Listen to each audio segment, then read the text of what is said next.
Hola, ¿cómo les va? Qué bueno que están en otro debate de Plaza de Armas aquí por Capital 21.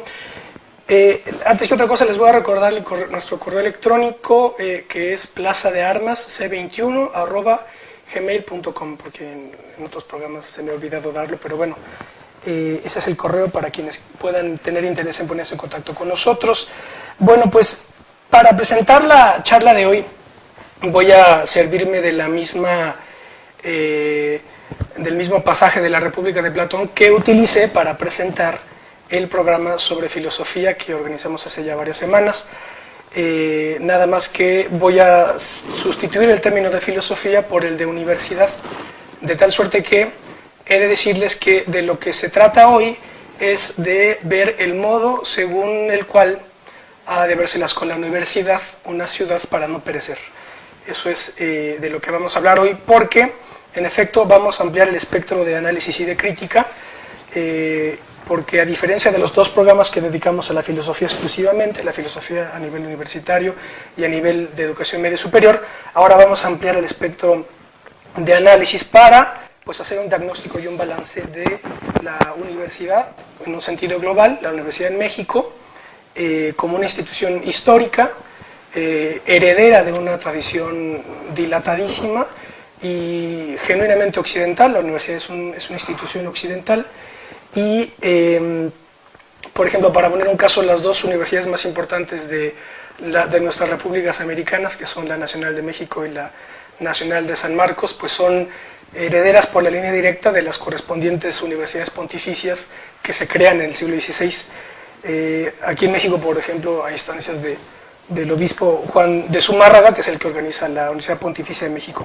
Bueno, pues entonces vamos a hablar sobre la universidad como institución histórica y las implicaciones que tiene la universidad con la política, con la ideología y con la filosofía también en algún sentido. Para ello están con nosotros dos nuevos invitados.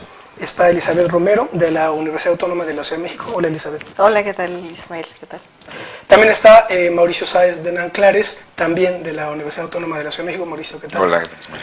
Ellos también forman parte del Ateneo de la Ciudad de México. Recordarán que Félix Martínez también, quien ya estuvo con nosotros, forma parte también. Es un proyecto del que pronto se escuchará hablar de él. Pero bueno, vamos a ver. Como ya les digo, ampliamos el espectro para analizar qué es lo que pasa con la universidad en el presente. Y para iniciar la charla, yo hice un balance, es un balance del siglo XX, de las universidades que, bueno, realmente todas ellas siguen con vida. Fíjense ustedes lo interesante del cuadro. Yo puse dos años clave, 1938 y 1968. Entonces, de modo tal que el siglo XX pues tiene tres bloques, hasta el 38, después del 38 al 68 y del 68 al día de hoy, desde el punto de vista de las universidades. ¿Por qué? Porque en el primer bloque todas las universidades creadas son digamos, de naturaleza pública, que es la UNAM, 1910, con Justo Sierra, que la echa a andar nuevamente, la Escuela Libre de Derecho, que se crea en 1912 como una escuela pública, el Politécnico Nacional, el Instituto Politécnico Nacional, que se crea en 1936, y el Colegio de México, que también se crea entre el 36 y el 39, estos dos últimos como genuinos proyectos cardenistas. Viene la expropiación petrolera, 1938, y se abre camino un nuevo bloque de creación de universidades, y todas ellas son privadas, bien con el respaldo de grupos empresariales o con el respaldo de congregaciones religiosas, con los franciscanos, los jesuitas, los legionarios o el Opus Dei. Tenemos la Universidad Iberoamericana, que es de la Compañía de Jesús, nace en 1943. Está el Instituto Tecnológico de Estudios Superiores de Monterrey, conocido por todos como TEC de Monterrey, que nace también en 1943, pero no con el respaldo de una congregación religiosa, sino más bien como el proyecto de un grupo empresarial, que es el Grupo Monterrey. El ITAM, Instituto Tecnológico Autónomo de México, nace en 1946. La Universidad de Anáhuac nace en el 64, la Anáhuac es de los Legionarios de Cristo, y la Universidad Panamericana, que es del Opus Dei, nace entre el 68 y el 78. Ahí está un segundo bloque de universidades privadas, que desde mi punto de vista, sobre todo el ITAM es la clave. Comentamos en el programa anterior este libro que vuelvo a recomendarlo, Proyecto México, los economistas del nacionalismo al neoliberalismo. Es un análisis muy pormenorizado, de mucho valor, porque analiza ahí cómo el ITAM va desplazando a la UNAM en cuanto a la formación de cuadros dirigentes de este país. De modo tal que mi tesis, aquí yo la pongo sobre la mesa, es que estas universidades privadas se crean cuando Cárdenas nacionaliza el petróleo, cuando cobra fuerza, pone la idea de la educación socialista, y entonces pues los empresarios y digamos la democracia cristiana, la derecha doctrinaria, digamos, se organiza y dice, bueno, no, aquí vamos a organizar nuestras universidades y vamos a formar cuadros. Luego viene el 68, 1968, y ahí hay un tercer bloque en donde se impulsan universidades públicas otra vez. La UAM, la Autónoma Metropolitana, es creada en 1974 como proyecto de Luz Echeverría para precisamente como salida, como solución de continuidad tras la crisis del 68 precisamente. Se crea también el CIDE, el Centro de Investigación y Docencia Económica, igualmente en el 74, y el CIDE es un proyecto muy paradójico porque nace en el 74 como una universidad, digamos que de izquierda, todos los latinoamericanos que exiliados entran ahí, pero después con el neoliberalismo, el CIDE hoy me parece que es una de las perlas, ¿verdad?, una de las canteras neoliberales. Prácticamente creo que ya los exámenes en el CIDE son en inglés, o sea que, en fin, se ha convertido en una cosa, desde mi punto de vista, pues alarmante, para decirlo elegantemente. Y el último proyecto de universidad pública es precisamente la Universidad Autónoma de la Ciudad de México, que nace en 2001.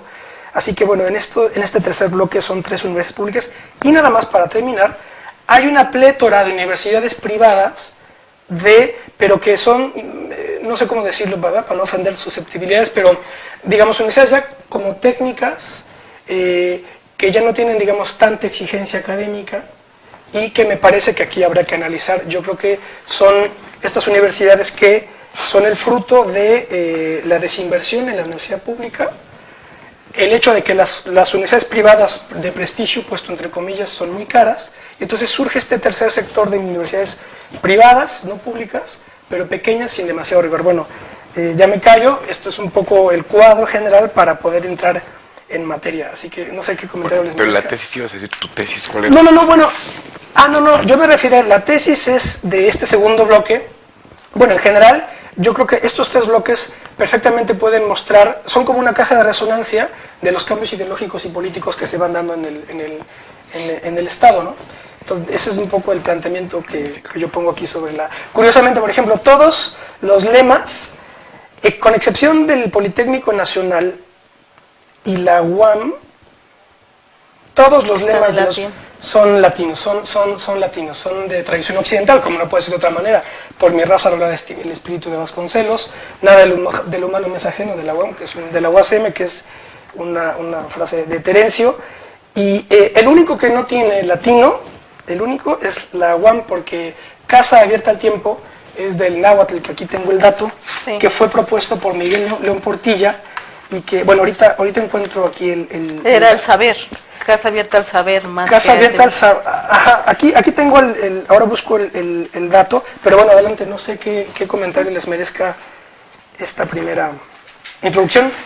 Bueno, yo mi reacción inmediata es, digamos, reconocer en tus palabras una convicción que tengo de que en efecto, como además se sabe desde hace mucho, que lo que podríamos llamar el campo universitario, para reconocer que es un campo porque en él hay cosas que están en juego y que están en disputa. En el campo universitario se produce la disputa por la producción de las ideas y de las ideas que aspiran a ser las conductoras de un Estado. O sea, es decir, en palabras de un antiguo dirigente político italiano, es la lucha por la hegemonía. Es allí en donde se producen las ideas que tratan de conducir. Ahora, creo que has presentado una exposición muy clara en donde las divisiones muestran claramente cómo esto vertebra, digamos, la lucha que podríamos llamar históricamente izquierda-derecha. Hoy hay una cosa de la derecha que defiende sus ideas y su visión del mundo que que naturalmente se desemboca en universidades. Y una cosa que bastante imprecisamente habría que llamar de izquierda, como tradición de izquierda, que busca construir en las universidades públicas alternativas para defender los logros eventuales de algún estado de digamos, de las aspiraciones de la derecha.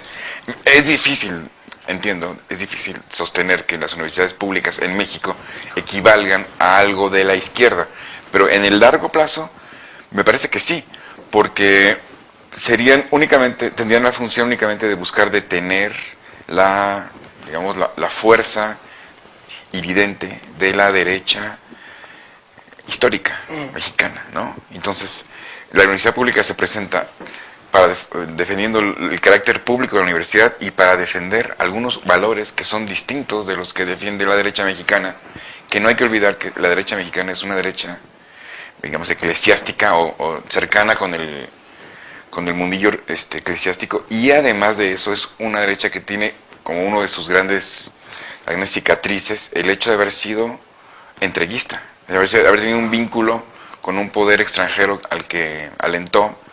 Estoy hablando de la intervención francesa, así llamada. Entonces, eso contribuye a entender que la división en el campo universitario sea una lucha que busca definir el significado histórico de las luchas políticas en México. No sé, mi media reacción sería una cosa así. Yo tendría como varias cosas que comentar a lo que tú dijiste. Por ejemplo, haces una separación histórica donde señalas, bueno, las primeras universidades tienen un tinte público, en la segunda etapa hay como la inauguración de nuevas universidades con carácter más o de inspiración católica, y en un tercer bloque unos modelos más bien amorfos, ¿no? Que no sabes a qué intereses responder, o más bien en qué en estas dos posiciones de público o de laico y de religiosos se posicionan, ¿no? Hay una revisión histórica de Meneses donde señala que el sistema educativo mexicano pudo articularse gracias al trabajo que ya habían hecho todas las órdenes religiosas de México, fundamentalmente las lancasterianas. Entonces, después de 1921, antes de 1921, cuando se le otorga la autonomía a la universidad, a la Autónoma Nacional de México, las escuelas lancasterianas se hicieron cargo del servicio educativo. Es decir, desde finales del siglo XVIII a principios del siglo XIX, estas órdenes se hicieron cargo del sistema educativo, y yo no veo cuándo, si uno revisa la historia, salieron del sistema educativo. Claro. ¿No? Habría que revisar si la reglamentación que se hizo después de 1921 con la Ley General de Educación permitía o no, de forma más evidente, la introducción de la Iglesia en la impartición de servicios educativos, ¿no? Se dice que muchas universidades mantuvieron, digamos, con el uso de otras personalidades, pudieron mantener las iglesias, ciertas órdenes religiosas pudieron mantener el control de ciertas universidades, ¿no?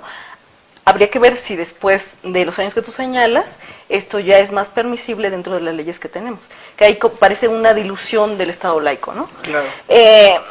Por otra parte, hay algo que merecería un poco más de reflexión para ver si estas tres etapas que tú señalas de la aparición de diversas universidades corresponden a los gobiernos, a los modelos de desarrollo que se implementan en México, y cómo estos dan pie a la configuración de ciertos actores políticos en el panorama educativo, ¿no? No estoy como muy clara si realmente se puede separar en estas tres etapas para empezar a vislumbrar cómo estos actores políticos en el ámbito educativo se posicionan en términos del laicismo o no, y qué posiciones toman en términos de la izquierda y la derecha. Eso sería una cosa. Y yo también revisaría, en términos del financiamiento, por ejemplo, cómo el financiamiento público, cómo estimula o no, por ejemplo, la aparición de estas universidades, las privadas, y por otro lado, las nuevas universidades que tendrán que ver con las universidades tecnológicas, que tienen otro carácter y tienen otro interés, y se ofrecen para otro tipo de cliente, digamos, o sirven para otro tipo de sector educativo, ¿no? Sí, bueno, esta es simplemente una primera clasificación, una ordenación así, pero evidentemente que coincido contigo que hay una continuidad por cuanto a a la Iglesia para la vertebración de lo que es hoy este país, y como también muy bien señalas, la idea de que a lo mejor nunca han estado estar presentes en la universidad. Nunca han dejado, nunca han dejado de estarlo.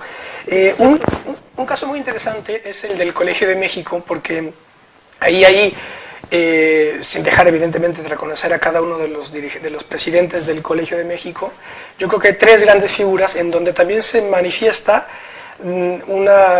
digamos, cambios en las directrices maestras, a la luz de las cuales el Colegio de México tendría que situarse en la educación del país, porque primero tienes el periodo de Alfonso Reyes, del 39 al 59 cuando muere, que es una idea que ahí Reyes le daba muchísimo más peso a las letras, a la filología e incluso a la historia, pero después viene a Daniel Cosío Villegas, y Cosío Villegas ya cambia total, le da un giro de timón al Colegio de México, y dice Cosío Villegas, el Colmex tiene que ser la institución en donde se formen los dirigentes de este país, claro, pero fundamentalmente dirigentes de la alta burocracia del Estado, no tanto líderes políticos, sino y después viene Víctor Urquide, que digamos es la otra tercera gran figura, sin reconocer a los demás, ¿no?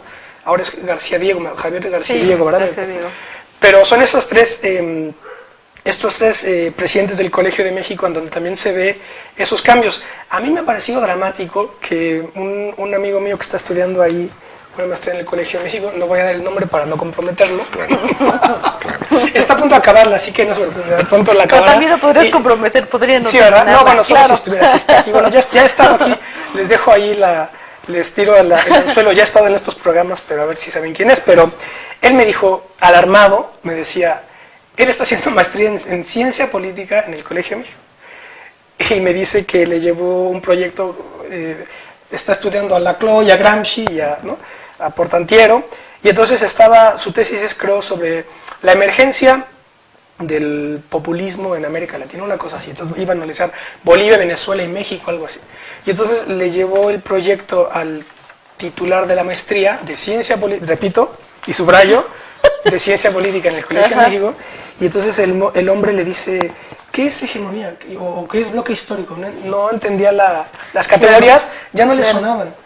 Entonces dices, bueno, a ver, si fuera una facultad de ingeniería, pues entendemos que no tiene por qué saber, ¿verdad?, el desarrollo de Gramsci, del bloque histórico, pero en el Colmex, en ciencia política, que no sepan eso, dice mucho, ¿no? Dice muchísimo. Es revelador de un fenómeno que hay que aventurar una hipótesis, que es un hecho doloroso incluso. Es el hecho de que las universidades pueden ser pensadas como algo así como la conciencia de un Estado, porque ahí se producen las ideas por medio de las cuales los individuos que están allí piensan su propia vida colectiva. Está cañón ocupar una universidad, porque es la operación de ocupar, de tomar una universidad, consiste en la capacidad de segregar ideas alternativas. Entonces, es revelador, me parece, de que en esas universidades han sido tomadas por los chicos adoradores de la globalización, claro, y han segregado discursos que ellos creen, porque los he escuchado, creen que son anticuados, old fashioned, que por supuesto que hay que decirlo en inglés en esos casos, ¿no? Ideológicos, y demás de izquierda, eso ya no es la onda. De los 70, a mí me han dicho, ¿no? Eso suena a los 70. Setentero. Es la fórmula fácil para descalificar de inmediato. Claro, digamos, hay una pobreza retórica a la hora en que ellos se ven forzados a argumentar por qué eso no, claro, sin duda alguna, pero el hecho lo desconocen, de hecho, precisamente. Bueno, pero el hecho relevante es que están tomados esos espacios, y entonces los individuos que llegan ahí en calidad de alumnos solo van a terminar siendo, digamos, amplificadores de los discursos que ahí se apoderan. Eso pasó también desde hace mucho tiempo, es decir, hay como ciclos había que elaborar una teoría de los ciclos de las ocupaciones burocráticas de las universidades. Yo me acuerdo muy bien cómo a fines de los 70s, principios de los años 80, hubo un micromovimiento en las universidades de la Ciudad de México para segregar a la tradición que entonces algunos empezaron a llamar vulgo marxista. ¿Para qué? Para que ingresara otra tradición, que era la tradición encabezada por la figura de Max Weber. Y detrás de eso vino ya toda la cosa esta gringa, neoliberal y demás. De las políticas públicas. Sí, el mismo personaje encabeza todas las mismas cosas. Entonces, aquí tienen nombres y apellidos todos, ¿no? Claro. Pero es una cosa cíclica. Entonces, todos los individuos que están metidos en esto saben muy bien cómo van ellos, se infiltran allí para quedar bien colocados con el príncipe, digamos, o sea, con la élite gobernante. Entonces, en la historia de las microintrigas universitarias, está ahí escrito en otro código la historia del Estado. Es la misma. Claro. Pero yo incluso me atrevería a sugerir una explicación mucho más amplia, es decir, cómo se generan, que era algo que me faltó señalar, decía Ismael en su introducción, curiosamente todos tienen un lema occidental y todas copian un modelo educativo occidental. En donde más entonces encontramos un modelo educativo que se legitima como la única posibilidad de aprender algo. No ha sido ni Oriente, ni ha sido América Latina, sino ha sido Occidente. Entonces tiene que ver con una cuestión de la legitimación del saber. Desde donde, bueno, obviamente. Pero yo no critico que tenga lema al contrario, ¿eh? ¿No? No, en absoluto. Bueno, no, porque yo lo que... No, pero es que puede estar señalando también la idea de cómo se producen incluso la dominación de ciertas teorías en los campos educativos a nivel mundial. Es decir, cuando se está produciendo toda la ola marxista o de los autores marxistas en Europa, hay una importación, que ahora algunos han llamado la colonización del saber, en América Latina, y se implementan, de hecho se modifican los planes y programas para entonces coincidir con lo que se discutía a nivel internacional, ¿no? Se ha hecho de manera muy acrítica esa importación de saber, y entonces tenemos consecuencias como estas, en donde incluso, siguiendo las modas, estos profesores importan los autores, pero como lo hacen en tabula rasa, o sea, desconocen, tiran a la basura lo que se ha producido en términos de pensamiento, en términos de estructuras de conocimiento, para implantar, ¿no?, nuevas formas de saber, que curiosamente coinciden, o también es el acto político de los actores educativos, como esto parece coincidir, incluso lo hacen coincidir, con las políticas educativas y con los actores que toman las decisiones para definir las políticas públicas en el tema educativo. O sea, yo creo que es como más, un poco más amplio, ¿no?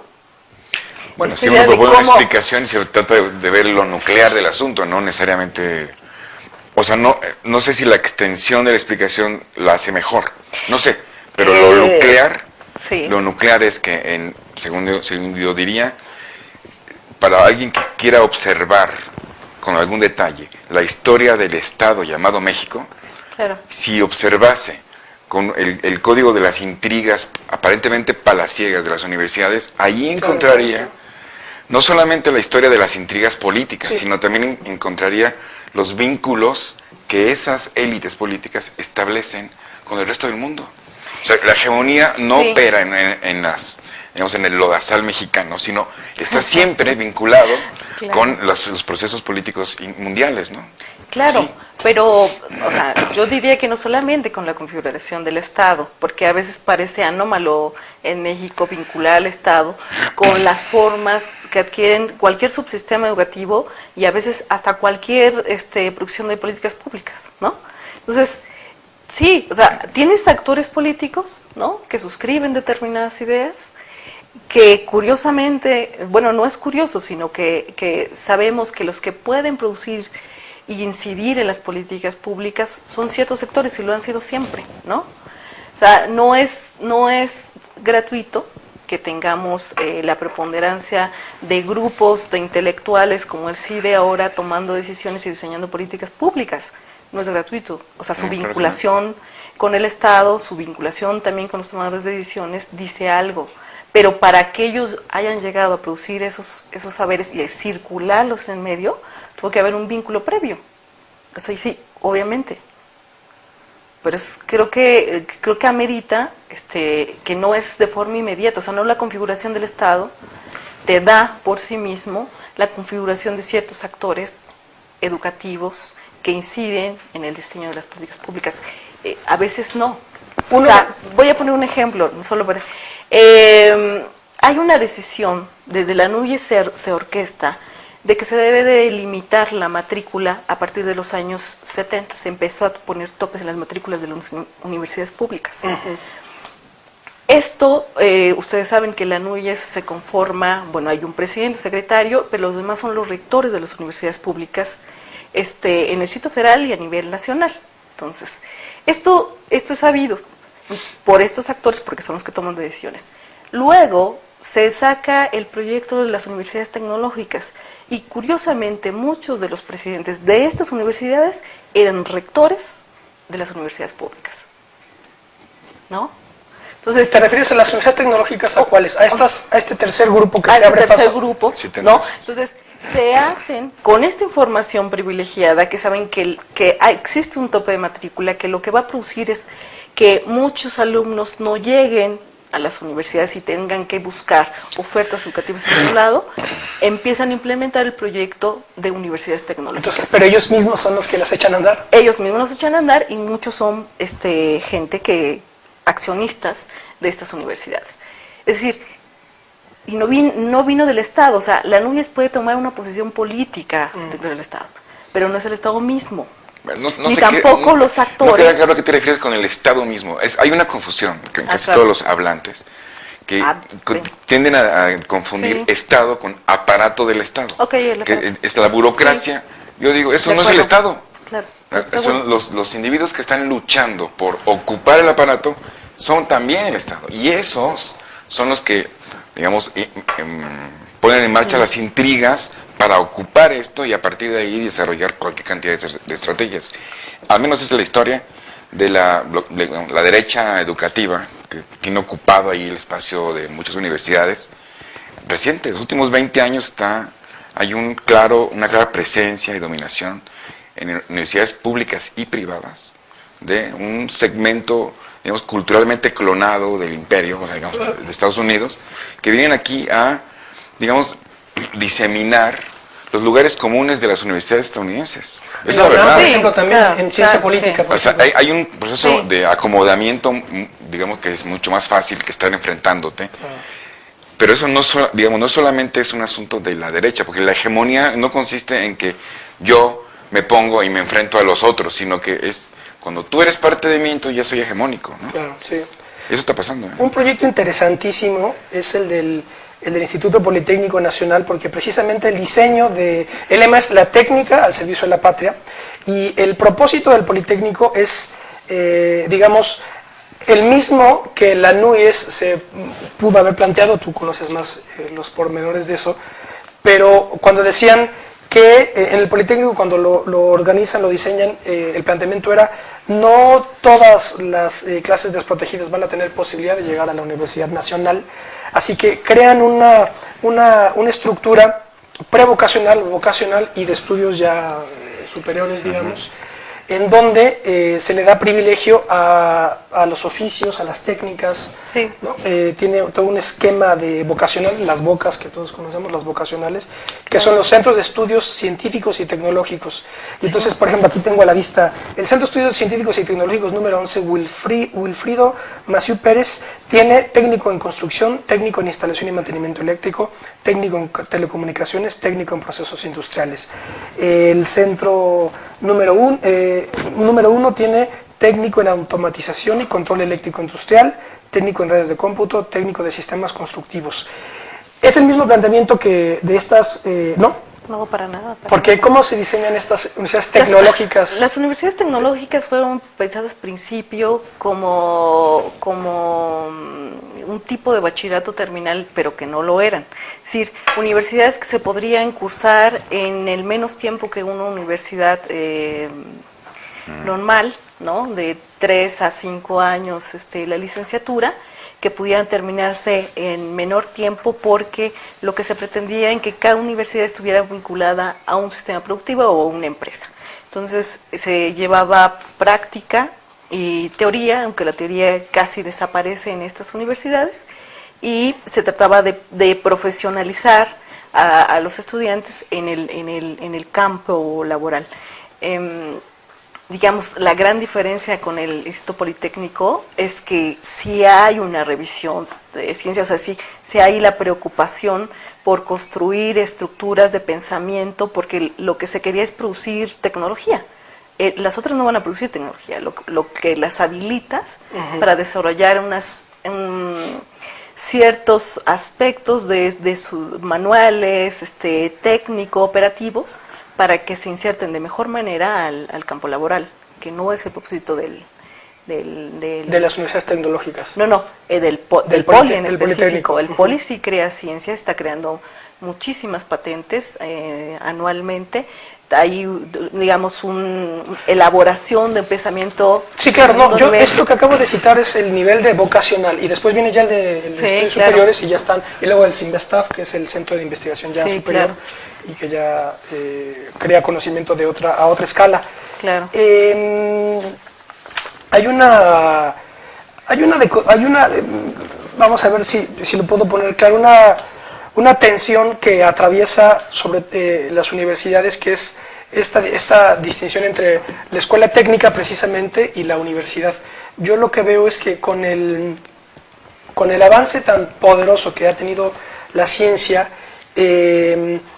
ahora ha llegado a tal grado que todo conocimiento solamente puede tener, digamos, prestigio si se respalda desde categorías científicas, si se considera ciencia. Entonces hay ciencias, así como hay química, física y biología, ahora hay ciencias de la comunicación, ciencia política, ciencias sociales, ciencias de la información. Y lo que está pasando es que la idea tradicional de universidad ha sido desplazada por unas escuelas técnicas, digamos, pero en nivel superior. Ya todo tiene que ser científico, y ese es me parece que el problema, porque lo que está por comprobar es que una disciplina que se precia de ser científica en verdad lo sea, ¿no? No sé qué les parezca. O no. ¿Te parece importante eso? Bueno, sí, bueno, es una de las tendencias que están... Bueno, a ver, en las reglas del mundo, yo reaccionaría a eso diciendo que en las reglas del mundo está lo que tú dices. Puede ser que no nos guste, o que sí nos guste, pero hay digamos, un criterio dominante de legitimación de los saberes es el de la cientificidad. Por supuesto que está por verse si lo es o no, pero es un hecho, claro, que es el criterio dominante. Sí. Ahora, la otra cosa que hay que decir es que aquí es un sistema donde las distinciones se van multiplicando. Porque, a ver, el prestigio de una universidad situada físicamente en Estados Unidos o en Inglaterra para producir desde ahí ciencia es infinitamente superior que una universidad que dice ser científica situada en algún país de los nuestros. Eso también es un hecho, que puede no gustarnos, de hecho, no sé, seguro que no te gusta, pero es un hecho también. Pero eso es muy revelador, me parece que de lo siguiente, de que hay una estratificación de los prestigios para presentarse como productor de saber legítimo en el mundo. Claro. Eso, entonces, la distinción centro-periferia o imperios versus colonias, pues se reproduce en micro en estos espacios. Y luego, dentro de cada país, vienen otras nuevas distinciones que hay entre el ITAM, que sí produce gente seria, dirían ellos, y las escuelas patito, que es otra expresión que se utiliza para, de nuevo, mandar al desprestigio a unos.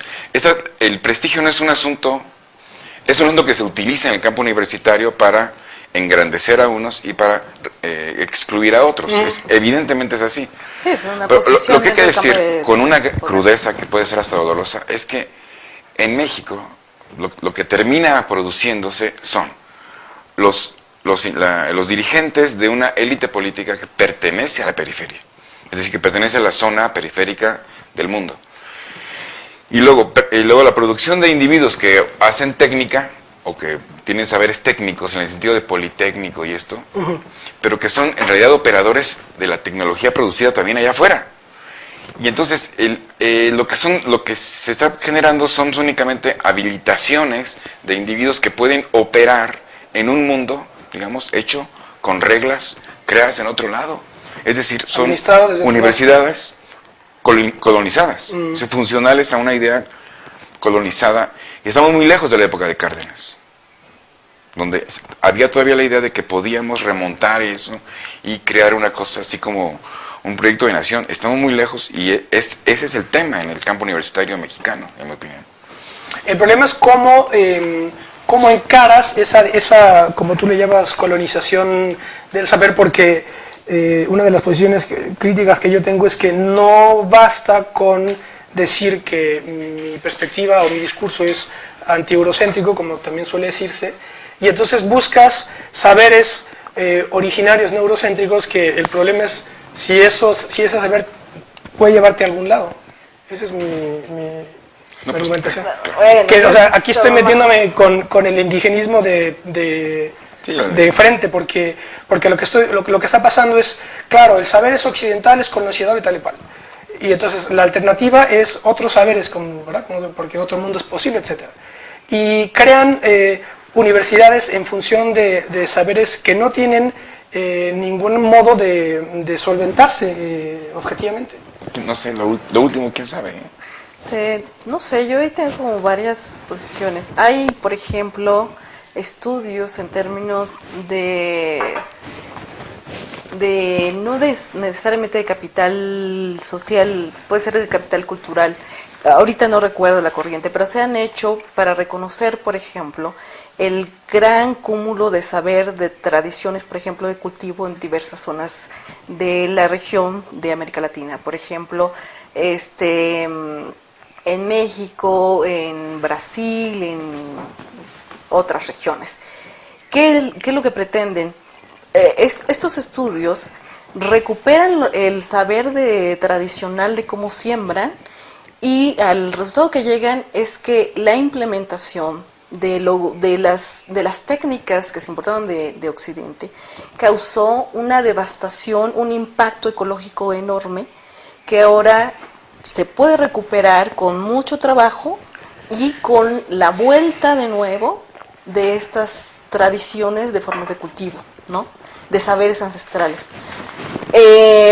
Ahí los europeos, fundamentalmente antropólogos alemanes, ingleses, se han preocupado por sistematizar esos saberes e importarlos a otras regiones, porque saben que ahí hay una riqueza impresionante para que, no solamente para que las comunidades se vuelvan autosustentables, sino para reposicionar una discusión en términos de cómo se legitiman los saberes y la validez de estos mismos en términos de lo que producen o de los resultados, ¿no? Eso está por un lado. Yo lo que propondría sería que en determinado campo de saber habría que ver si se mantiene esta hegemonía solo del saber producido de forma occidental, y los mecanismos bajo los cuales hemos aprendido que se legitiman se mantienen. Yo no estoy muy segura. La otra parte a la que iba es que, por lo menos en el Politécnico, no solamente se está produciendo técnica, se está produciendo ciencia. En el Politécnico, sí, hay tecnología de punta. O sea, lo que ha señalado el Politécnico Nacional, no de manera muy abierta, sus comunidades académicas lo han dicho, más no sus directores, es que hay un problema en cómo registran las patentes y cómo puedes estas virtualmente introducirlas al mercado, ¿no? Ellos hicieron, por ejemplo, el descubrimiento de cómo podrías hacer lecturas de glucosa con un láser sin tener que inyectar. O sea, para los que padecen diabetes, es un problema, claro, pero es un problema el estar con las lancetas. Eso lo descubrieron hace más o menos 3 años. ¿Por qué? Uno se preguntaría por qué no ha salido al mercado. No lo pueden patentar.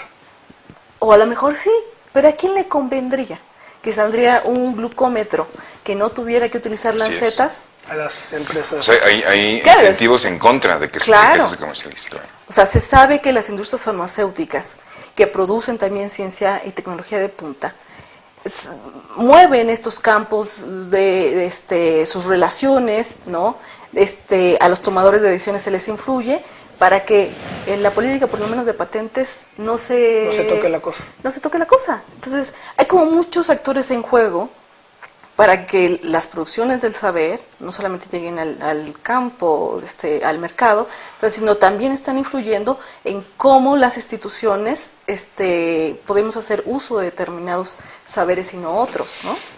Claro, y encima de eso está el hecho de que, si lo leemos crudamente lo que está narrando ahora Elizabeth, tendríamos que dudar, cada uno de nosotros, de si los criterios que utilizamos para definir algo como legítimo o ilegítimo no estarán influidos por intereses que a su vez jamás podrían presentarse como legítimos.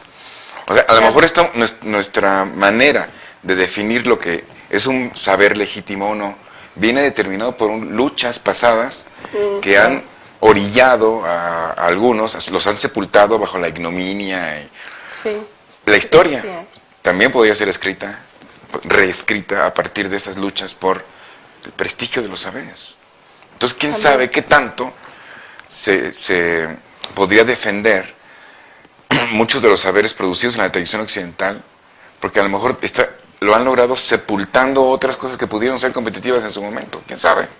O sea, yo tengo sobre eso incertidumbre. Sí. Pero yo lo que diría es que, lo que veo es que precisamente con digamos, predominio científico-tecnológico, lo que se le ha opuesto, digamos, es como un humanismo ético relativista, a partir del cual supuestamente se le confronta, ¿no? Entonces, claro. Entonces el otro mundo es posible, los otros saberes, la otra campaña, todo otro, ¿verdad? Todo es claro, otro. claro. Y entonces siempre es como este relativismo humano, ¿verdad? Beato, ¿verdad? Jesuita, Lenin diría, es el humanismo jesuítico.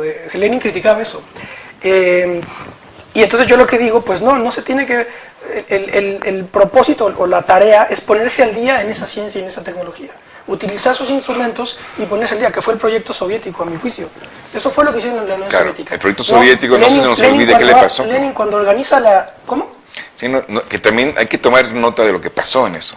Claro. Que la tesis de socialismo es electricidad más soviets más electrificación. Lo que hizo Lenin cuando organiza la revolución no fue cerrar la Academia de Ciencias, sino ponerse al día y abrirle en todo caso al pueblo, lo mismo que con las academias de ballet. Es decir, no se trataba de decir esto es eurocéntrico y esto es dominación, porque tú mismo estás dentro de esa estructura. Entonces, yo digo que lo que hay que hacer es ponerse al día. Claro, y no criticarlo todo desde el humanismo. Yo ahí tengo una cosa. Por ejemplo, estoy de acuerdo que podríamos empezar a ponernos en el mismo nivel, ¿no? Pero, ¿cómo le haces cuando, por ejemplo, el Instituto Max Planck en su página produce alrededor de 1000 artículos, o sube 1000 artículos por minuto, y nosotros nos tardamos en producir un artículo, un libro, en meses o en años, ¿no? Y tú dices, bueno, entonces, ¿qué pasa? ¿Qué condiciones tienen ellos? A veces hasta muy similares. Pero hay ciertas inercias que platicaba yo con Mauricio antes. Hay ciertas inercias, ciertas estructuras donde hace posible que eso que se produce en el Instituto Max Planck no se dé acá. Es decir, ve a revisar los cuerpos académicos, ve el ingreso que tienen, ve las dinámicas que están instituidas. ¿Y que son para redes cerradísimas? No solamente redes cerradísimas, pueden ser totalmente abiertas, pero que a lo mejor están diseñadas para que lo que nosotros aspiramos no se ve. Es decir, a un rector le preguntaban, ¿por qué le pagamos también a los profesores? ¿Por qué no le pagamos mejor? No, ¿por qué les pagamos también a los profesores? ¿Por qué no les ¿De qué universidad privada será, verdad? No, pública. ¿Por qué no le reducimos el ingreso? Para ver si generamos en un efecto de depresión que se pongan a trabajar, ¿no? Porque entonces pensarán, ¿para qué está diseñado este proyecto? Yo lo pongo porque a lo mejor hay la intención de que no alcancemos nunca los niveles que se están dando en los países occidentales o en los países orientales, ¿no? De tal forma que estas élites en las universidades que tú señalaste, el CIDE y el ITAN, sean las que mantengan el control, su preponderancia en la circulación de determinados saberes. Yo creo que habría que ser como más observador de los procesos que a nivel del interior de las instituciones educativas se están gestando en términos de lo que permiten, o sea, de las limitaciones o de las posibilidades que se dan para el desarrollo de verdaderos cuerpos académicos o masas críticas, etcétera. Yo creo que es más... Lo que luego es irritante es que te encuentras a estos grandes intelectuales que son salidos de estas universidades supuestamente de alto nivel, y es una ramplonería y un nivel de conocimiento, por ejemplo, histórico notable, ¿no? Yo escucho siempre a los analistas, ¿verdad?, que vienen de esas universidades, o son profesores de ahí, y lo primero que noto es que, no sé si a ustedes les parezca que todos hablan como si el presente estuviera aislado del pasado y en todo caso al futuro. Históricos. Sí, es como histórico, todo el tiempo están haciendo análisis como histórico, es increíble. Claro, porque la premisa en la que parten los programas de estudio de estas escuelas es, no necesita nada de eso. O sea, para operar en la vida real, Aristóteles, ¿para qué? Nunca vas a hablar de Aristóteles en la tele. Platón, ¿para qué? Claro. Entonces, claro, con esa cosa hiperpragmática, entonces a lo que los forman para ser lo que llaman algunos operadores sistémicos, o sea, cuates que pueden operar en un sistema aunque traigan, digamos, un cascarón intelectual en la cabeza, por decirlo así. Sí, y es perfectamente comprensible, y además es posible que ese sea el secreto de su dominación en un esquema político dominado por lo mediático. Claro. En los medios tú no tienes por qué meterte en profundidades, es una cosa ahí superficial. No, y también que las universidades los reconozcan como los productores de saber, eso también. O sea, tú presentas a alguien, le dices viene de la UASM o preguntas a alguien del ITAM y ve ahorita qué genera, ¿no? Es un tema del prestigio de nuevo. El prestigio es el instrumento de lucha preponderante en el campo universitario, porque con que estudias el prestigio de alguien o de alguienes o de grupos, con eso ya... Oye, pero eso es una paradoja tremenda, porque mundialmente la Universidad Nacional Autónoma de México es la mejor creo que ya del Hispanoamérica. Del continente, sí. Incluso Estados Unidos no. Sí, supera, sí. Pero... No tiene nada de paradójico. No, la paradoja es que las posiciones de dirección, tanto ideológica, académica, no vienen de la UNAM, están desplazados. Es decir, las barras de televisión de los monopolios, ¿verdad? Los analistas, los que digamos... No tiene nada de paradójico si lo vemos, porque hay una disposición automática, digamos, cultural, a sobrevalorar lo que está hecho en el exterior o lo que está actual, que es que valorar nuestras tradiciones. Claro. Le llaman malinchismo a eso. Sí, pero pero sí, a ver, yo leí unos artículos en términos de cómo se determina el ranking a nivel internacional de las universidades, es decir, cómo los prefieren los convocantes. Y efectivamente pesa el prestigio de las universidades para que alguien que se va a estudiar al exterior lo elija, ¿no? O elija una universidad. Entonces, eso pesa a nivel exterior. O sea, cómo eso juega aquí, sí tiene que ver. Es decir, hay muchos profesores del Instituto de Investigaciones de Ciencias Sociales que están en el diseño de las políticas públicas en determinados sectores, ¿no?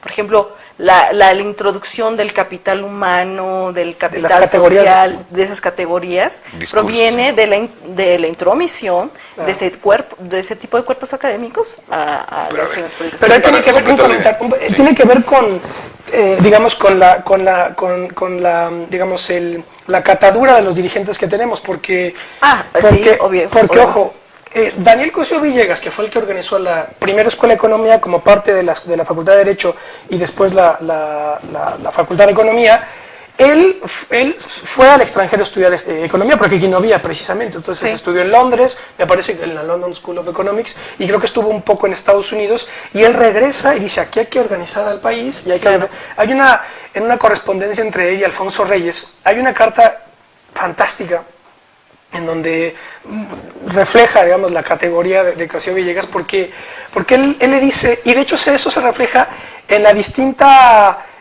orientación que le dio Reyes y Cosío Villegas al Colegio de México, porque porque bueno, Reyes, como era, ¿verdad? Era un Virgilio americano, tranquilo, ahí sosegado, no quería dar clases, a él no le gustaba dar clases, él decía, yo el Colmex no quiero que sea escuelita, yo quiero puro estudio superior. Pero bueno, en la carta, Cosío Villegas le dice a Alfonso Reyes, mire señor, usted no es como, o sea, nosotros no somos iguales, porque el estrago que la revolución hizo en mí, en Cosío Villegas, es tremenda, por la altura, ¿verdad?, de los gigantes que organizaron todo aquello. Entonces, la urgencia que yo tengo es mucho mayor que a lo mejor la que usted tiene. Reyes veía ya a lo mejor las cosas desde otra escala, y bueno, lo que quiero aquí señalar es que es decir, no porque te vayas a estudiar fuera, te conviertes en un, ¿verdad?, en un pelele ahí de otros saberes occidentales, sino que lo que quiero decir es la virtud y la catadura de estos dirigentes. En este libro, en el de Proyecto México, inicia la autora Sara Bab, no lo vuelvo a poner porque vale muchísimo la pena que lo consigan, si es que todavía se consigue, y hay una parte ahí donde Silva Herzog, don Jesús Silva Herzog, que es también uno de los constructores de la Facultad de Economía, hay una carta que se llama A un joven economista mexicano, un manifiesto que parece ser que Jesús Silva Herzog lo publica ya al final, cercano a su fin, y le dice Jesús Silva Herzog a los economistas mexicanos: no se debe aplicar servilmente la teoría elaborada en los grandes centros del capitalismo a países menos desarrollados. Toda adaptación teórica debe hacerse después de un cuidadoso trabajo analítico, con los pies bien hundidos en la propia tierra y con clara visión de las necesidades primarias y las legítimas aspiraciones del pueblo. Con esto inicia el libro, es Sara Bab la autora, y después narra cómo todo esto se fue al garete, se desmembró todo. Claro. Yo nomás quería agregar lo siguiente, que se puede postular como una especie de tesis general. El modus operandi del campus universitario es la manipulación del prestigio. En una cierta tradición intelectual le llaman a eso violencia simbólica. Es decir, hacer presentar al otro como un retrasado, un retardado o un regresivo, es la mejor manera de que el escucha saque la conclusión de que, por tanto, claro, yo soy el avanzado. Sí. Pero ese es el modus operandi específico. Sí. Haya o no haya. Yeah. Fundamental. Nos quedan como más o menos 7 minutos y no hemos entrado todavía a hablar de la UASM, que es un proyecto importantísimo. Hablemos un poco ya para ir cerrando el programa. Es una universidad que tiene ni 10 años, ¿no? Es muy joven. 8. Tiene 8 años, y bueno, ahí están las esperanzas de muchos para hacer algo ¿verdad? Con esta legitimidad distinta, ¿verdad? Y para generar cuadros dirigentes, cuadros administrativos. Bueno, yo pienso que no se plantea aquí una legitimidad diferente.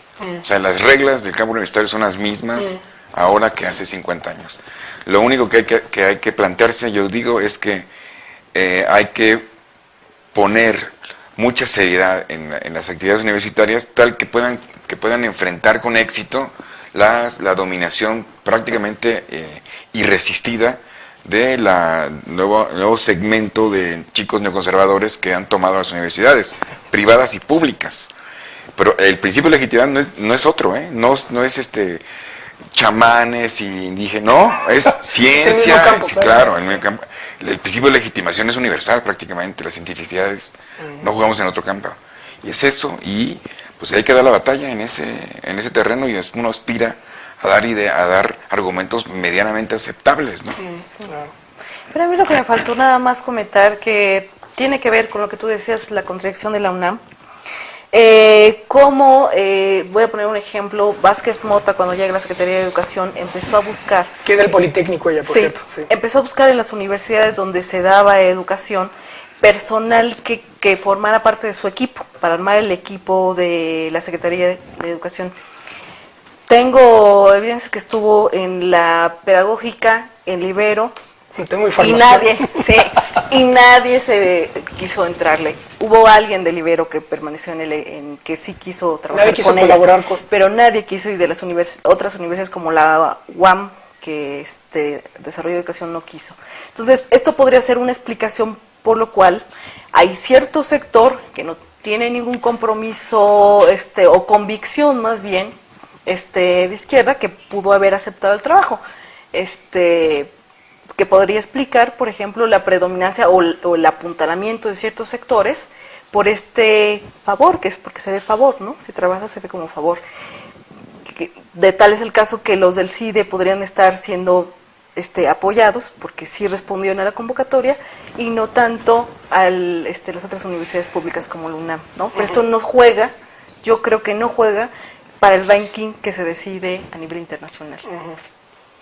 Y bueno, de la UASM, de la UASM, ¿cómo se dice? Retos y perspectivas de la UASM. Yo creo que tiene muchos más retos. Yo no sé si podemos vislumbrar ahora un mejor posicionamiento de la universidad. La matrícula, digamos, el que no se esté cerrando la matrícula todavía en la UNAM, o se mantenga el tope y se mantenga en el Poli, le da una buena perspectiva a la UASM para crecer. Sin embargo, si no hay una buena administración sobre los recursos, si se abren los planteles que se tienen diseñados en Milpalta, en la Magdalena Contreras, en la que ya se tiene en Coatepec, no sé cómo esa matrícula. ¿Son planteles que están por abrirse? No, Coatepec ya está. Ya está. Que es en la Gustavo Madero, pero ya se está trabajando el de Milpalta y en el de Magdalena Contreras. Se necesita planearlo para que entonces ese impacto de la matrícula le permita a la UASM posicionarse mejor en términos políticos y académicos con respecto al cambio de Coatepec. Una cosa más, así rápidamente, sí, ¿se puede claro. más? Yo digo lo siguiente, que por supuesto que en el círculo político de la derecha mexicana, ellos arrojan con singular facilidad el insulto de que Universidad Patito, ¿no? ¿La UASM? Sí, sí, por supuesto, eso existe. Sí. Porque ese es el instrumento, de nuevo, que se utiliza, digamos, de la forma sencilla. Tonterías, bueno. Yo lo que digo es, si realmente su superioridad la pueden defender mediante argumentaciones, tendrían que mostrarlo mediante argumentaciones. Y evidentemente lanzarle a uno la acusación de Patito, pues eso no es un argumento, es un insulto gratuito. Entonces, a mí me gustaría ver si pudiésemos realmente confrontar ideas y no esas cosas. Y yo creo que en ese terreno la universidad, la UASM, sí podría estar, aunque llevamos una desventaja por el hecho de que nos han echado lo de Patito por mucho tiempo. Entonces ahí, pues así es este ajo. Luchar porque el criterio de legitimación sea la calidad de argumento sería un logro para una postura crítica. Porque ahorita lo que hay es a la gratis, ¿no? De oquis, la acusación. Bueno, pues nos quedamos con este comentario de Mauricio sobre lo que tiene frente a sí la Universidad Autónoma de la Ciudad de México. Y bueno, les agradezco, Mauricio, gracias. Hombre, encantado. Gracias. Muchas gracias. Y bueno, pues espero que les sirvan un poco más los argumentos que aquí pusimos sobre la mesa. Y pues que también concluyan con nosotros que un Estado sin una universidad vigorosa y de excelencia pues no tiene futuro. Así que bueno, yo les agradezco también que nos hayan visto. Nos vemos la próxima. Hasta pronto. Sino más bien como el proyecto de un grupo empresarial que es el Grupo Monterrey. El ITAM, Instituto Tecnológico Autónomo de México, nace en 1946. La Universidad de Anáhuac nace en el 64. La Anáhuac es de los Legionarios de Cristo. Y la Universidad Panamericana, que es del Opus Dei, nace entre el 68 y el 78. Ahí está un segundo bloque de universidades privadas, que desde mi punto de vista, sobre todo el ITAM, es la clave. Comentamos en el programa anterior este libro que vuelvo a recomendarlo, Proyecto México, los economistas del nacionalismo al neoliberalismo. Es un análisis muy pormenorizado, de mucho valor, porque analiza ahí cómo el ITAM va desplazando a la UNAM en cuanto a la formación de cuadros dirigentes de este país. De modo tal que mi tesis, aquí yo la pongo sobre la mesa, es que estas universidades privadas se crean cuando Cárdenas nacionaliza el petróleo, cuando cobra fuerza, pone la idea de la educación socialista, y entonces pues los empresarios y digamos la democracia cristiana, la derecha doctrinaria, digamos, se organiza y dice, bueno, no, aquí vamos a organizar nuestras universidades y vamos a formar cuadros. Luego viene el 68, 1968, y ahí hay un tercer bloque en donde se impulsan universidades públicas otra vez.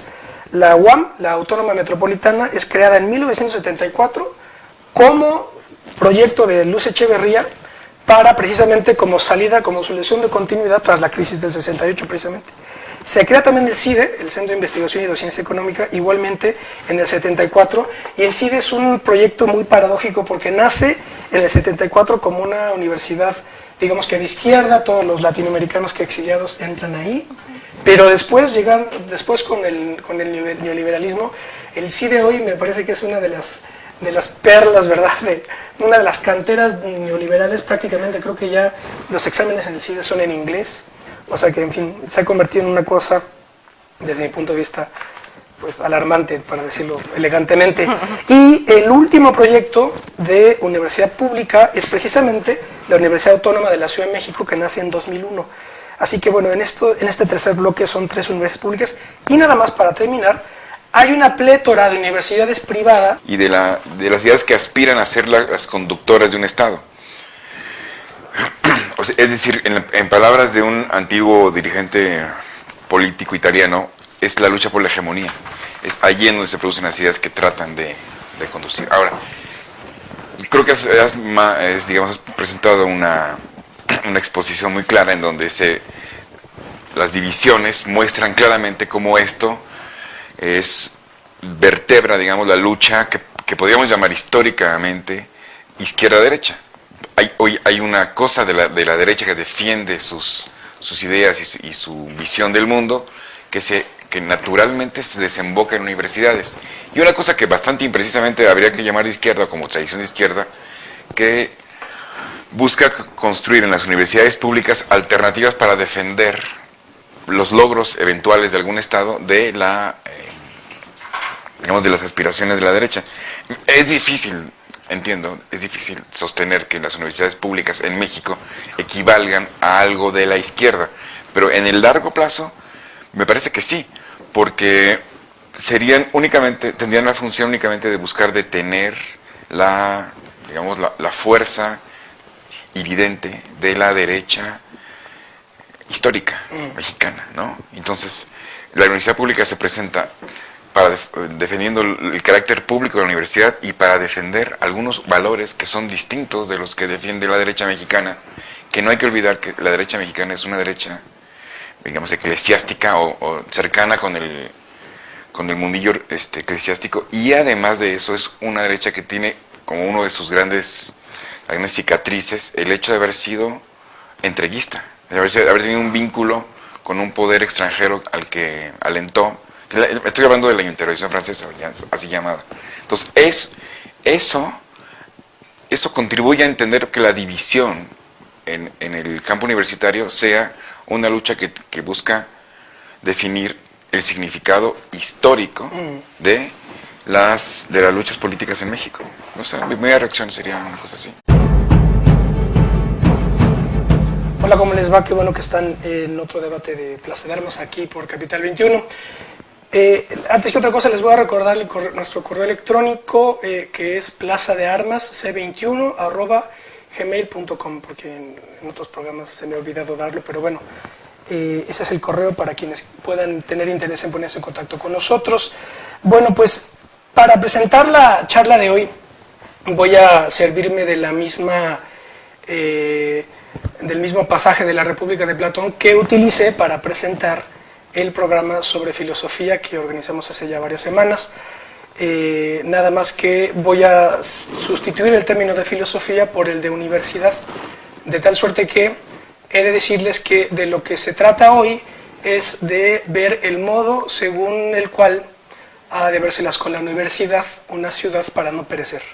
Eso es de lo que vamos a hablar hoy, porque en efecto vamos a ampliar el espectro de análisis y de crítica, porque a diferencia de los dos programas que dedicamos a la filosofía exclusivamente, la filosofía a nivel universitario y a nivel de educación media superior, ahora vamos a ampliar el espectro de análisis para hacer un diagnóstico y un balance de la universidad en un sentido global, la Universidad en México, como una institución histórica, heredera de una tradición dilatadísima y genuinamente occidental. La universidad es una institución occidental.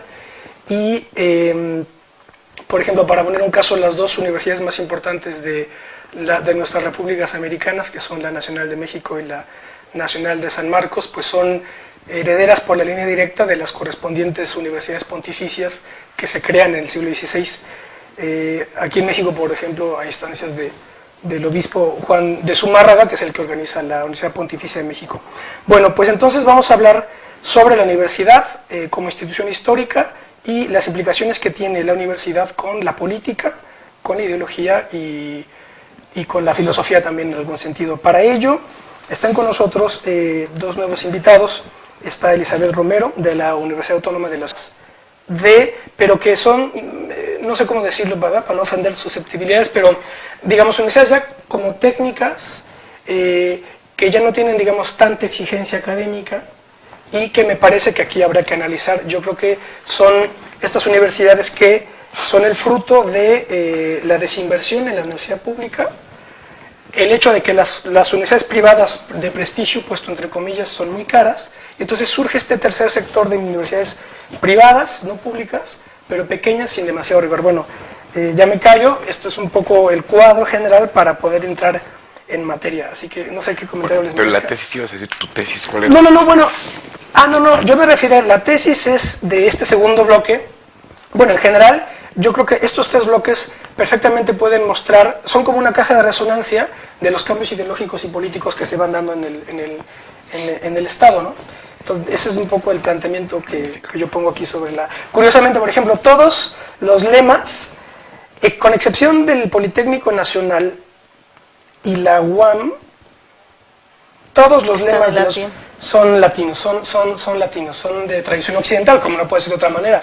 Por mi raza hablar el espíritu de Vasconcelos, nada del humano me es ajeno, de la UAM, que es de la UACM, que es una frase de Terencio, y el único que no tiene latino, el único es la UAM, porque Casa Abierta al Tiempo es del náhuatl, que aquí tengo el dato, sí, que fue propuesto por Miguel León Portilla, y que, bueno, ahorita encuentro aquí Era el saber.